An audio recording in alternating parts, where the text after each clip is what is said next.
And double iSmart గురించి అయితే నేను ఫస్ట్ నుంచి ఒకటైతే మీకు చెప్తాను. ఎందుకంటే ఇస్మార్ట్ శంకర్ మాస్ అంటే మాస్ అండి. నిజంగా రామ్ పోతినేని రామ్ గారి గురించి చెప్పాలంటే రామ్ అనగానే కూడా మనకి ఎనర్జీ గుర్తొస్తుంది. ఫస్ట్ ఆయన డ్యాన్స్ అండ్ ఎనర్జీ, ఒక లవర్ బాయ్గా ఆయన ఎంట్రీ ఇచ్చారు యాక్చువల్గా అయితే మనకి ఒక తెలుగు ఇండస్ట్రీకి. బట్ ఆయన రాను రాను ఏంటంటే సడన్గా ఇస్మార్ట్ శంకర్తో టోటల్ ఓవరాల్గా ఆయన గెటప్ కానీ మొత్తం ఆయన వే ఆఫ్ టాకింగ్ కానీ మిగతా సినిమాలతో పోల్చిన విధంగా ఉన్న ఆ మనిషికి ఉన్న ఒక లవర్ బాయ్ మర్చిపోయి కూడా మనం అంతే ఏంటంటే మొత్తం మాస్గా చూపించారు ఇస్మార్ట్ శంకర్తో. సో అంత డిఫరెంట్ యాంగిల్గా అయితే ఇస్మార్ట్ శంకర్ అయితే స్టార్ట్ అయింది. బట్ ఈ డబల్ ఇస్మార్ట్ శంకర్కి వచ్చేసరికి నిజంగా కంపేరింగ్ టు ఫస్ట్ పార్ట్కి వచ్చేసరికి ఇదైతే సినిమాని అసలు కంపారిజన్ లేదు. ఎందుకంటే అసలు అదెంత హిట్ ఇచ్చిందో డబల్ ఇస్మార్ట్ సినిమాకి వచ్చేసరికి టోటల్గా అసలు చాలా చాలా డిసప్పాయింట్.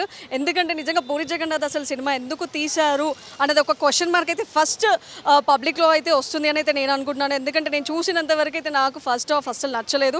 సెకండ్ హాఫ్లో కూడా మొత్తం కాపీ పేస్ట్, అక్కడ కూడా మనకు సినిమాలో చెప్తూ ఉంటారు అయితే కాపీ పేస్ట్ అనే ఒక డైలాగ్ అయితే నిజంగా సినిమాకి ఓవరాల్గా కూడా ఒక రివ్యూ ఇవ్వాలి అంటే కాపీ పేస్ట్ అని చెప్పుకోవాలి. ఎందుకంటే అసలే ఇస్మార్ట్ శంకర్లో ఒక డిఫరెంట్ కాన్సెప్ట్ ఏంటి అంటే ఒక క్రిమినల్ మైండ్లో ఉన్నదంతా కూడా హీరోకి సంబంధించి ఆయన మైండ్లో అయితే ఇట్లా ట్రాన్స్ఫర్ చేయడం జరుగుతుంది. అదే ఒక డిఫరెంట్ కాన్సెప్ట్.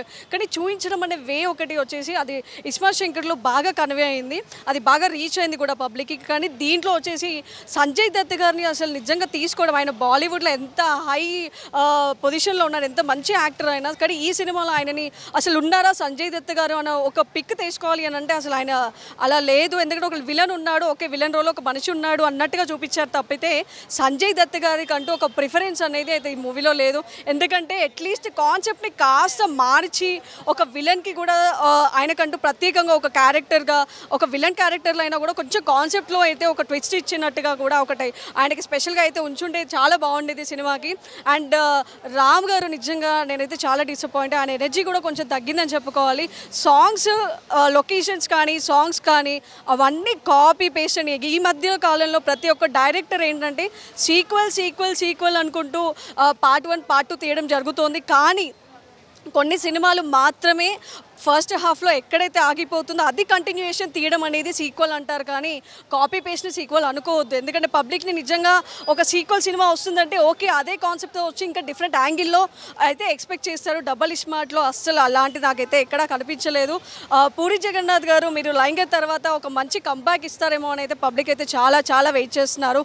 అండ్ ఇంకా ముందు అయినా అట్లీస్ట్ పూరి జగన్నాథ్ గారు 5th మూవీ ఆల్మోస్ట్ ఇప్పుడు 4 సినిమాలు వచ్చిన 4 సినిమాలు కూడా ఫ్లాప్ అయితే అయ్యాయి. సో పూరి జగన్నాథ్ ఇప్పుడు నెక్స్ట్ వచ్చే సినిమా కూడా మంచి సినిమాతో అయితే కంబ్యాక్ ఇస్తారని నేను అనుకుంటున్నాను. ఈ సినిమాలో సెకండ్ హాఫ్లో అండ్ ఇంకోటి మెయిన్ చెప్పాలని అంటే హీరోయిన్ క్యారెక్టర్ అండి. అసలు హీరోయిన్గా చూపించుంటే ఆ ఎమోషనల్ కానీ అదని, ఎందుకంటే డైలాగ్స్ కూడా పెద్దగా ఏం లేవు, తను మాట్లాడే ఒక వర్డ్ ఏదో ఎమోషనల్ వర్డ్ లాగా కూడా అనిపించే, తను ఇచ్చే ఎమోషనల్ ఏదైతే ఒక సిచ్యువేషన్ ఉంటుందో ఆ ఎమోషనల్ వర్డ్స్ని ఎమోషనల్గా అసలు చూపించలేదు. తను ఎక్కడా కూడా మాకు హీరోయిన్ అన్న ఒక కన్వే అయితే అవ్వలేదు. ఎందుకంటే తననే ఐటమ్ సాంగ్కి వాడేశారు. తన హీరోయిన్లో ప్రతి ఒక్క దగ్గర కూడా తనే ఒక ఆపరేషన్లో క్యారెక్టర్ కూడా తనకే ఇచ్చారు, హీరోయిన్ క్యారెక్టర్ తనకే ఇచ్చారు. అండ్ ఎండింగ్లో ఐటమ్ సాంగ్లో కూడా తనే ఉంది, 2 సాంగ్లోనూ తనే కనిపిస్తుంది. అసలు ఏంటి టీమ్ని ఏం పెంచారు, అసలు టీంని ఎక్స్ట్రాగా ఏం చూపించారు అసలు ఈ సినిమాలో.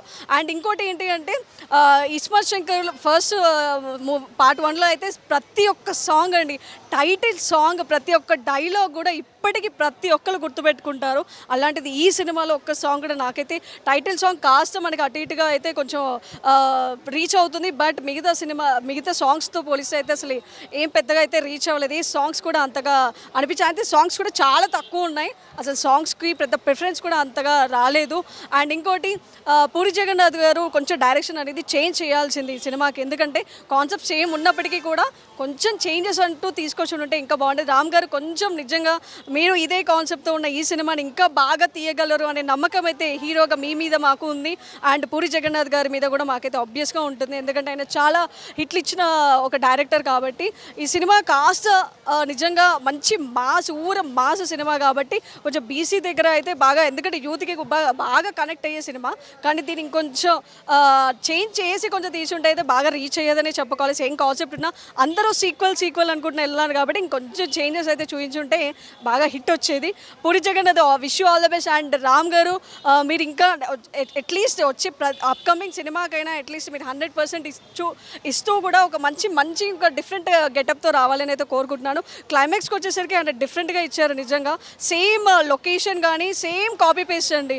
And auto scene last iSmart శంకర్లో ఎలా ఉందో ఆటో సీన్లో సేమ్ డైలాగ్స్ సేమే కనిపిస్తున్నాయి. ఆ లొకేషన్ అండ్ ఆ వే వెళ్తున్నది అతను అదంతా కూడా సేమ్ కాపీ పేస్ట్. ఎండింగ్లో కూడా అదే లొకేషన్ ఇచ్చాడు. ఇక్కడ శివుడికి సంబంధించి ఆ క్లైమాక్స్ ఒక్కటి హైలైట్ అనిపించింది, కాకపోతే కాపీ పేస్టే.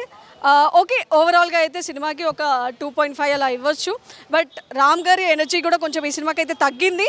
అప్కమింగ్ కూడా ఇంకా బాగా చూస్తాము అని అయితే పబ్లిక్ కూడా కోరుకుంటున్నారు. సో ఓవరాల్గా అయితే డబల్ ఇస్మార్ట్ ఈసారి కాస్త డిసప్పాయింట్ చేసిందనే చెప్పుకోవాలి. సో ఇది ఇవాళ పబ్లిక్ టాక్. చూసిన నేను న్యూస్ 360 కెమెరామెన్ జహాంగీర్తో భావన, న్యూస్ 360.